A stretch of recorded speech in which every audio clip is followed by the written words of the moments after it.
আসসালামু আলাইকুম viewers, welcome to my ছোট্ট খামারি ভিডিও।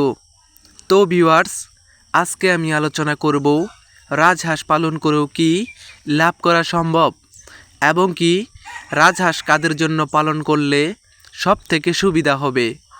চলো ভিউয়ার্স, আজকের সম্পূর্ণ আলোচনা করব, তাই আর দেরি না করে এখনই মূল টপিকে চলে যাই।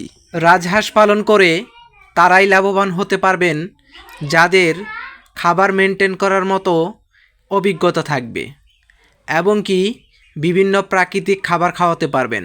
যেমন আপনার বাড়ির আশেপাশে যদি একটা ঘাসযুক্ত মাঠ থাকে, তাহলে আপনারা রাজহাঁস পালন করে লাভ করতে পারবেন। তো এটার কারণ হচ্ছে রাজহাঁসে খুবই ঘাস খায়, আর ঘাস আপনাদের যদি আশেপাশে থাকে সেক্ষেত্রে আপনার খাবারের খরচটা বেঁচে যাবে। আর যারা আবদ্ধ ঘরে রাজহাঁস পালন করতে চান, আসলেই আবদ্ধ ঘরে রাজহাঁস পালন করে লাভ করা একদমই কঠিন কাজ। কেননা রাজহাঁসে যে পরিমাণ খাবার খায় তা আপনি কেনা খাবার খাইয়ে লাভ করা খুবই কঠিন।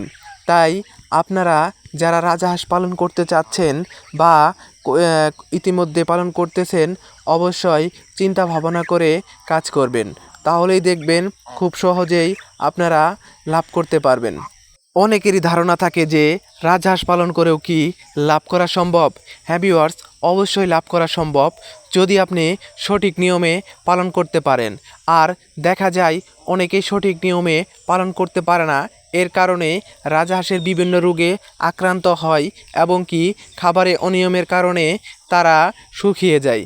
তো এগুলা যদি আপনি মেনটেন করে চলতে পারেন, সেক্ষেত্রে আপনি দেখা যাবে আপনি এই রাজহাঁস থেকে ভালো একটি প্রফিট করতে পারেন।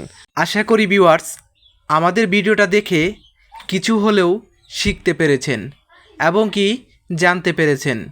তো ভিউয়ার্স, এমন আরও নতুন ভিডিও পেতে আমাদের চ্যানেলটা সাবস্ক্রাইব করে পাশেই থাকবেন।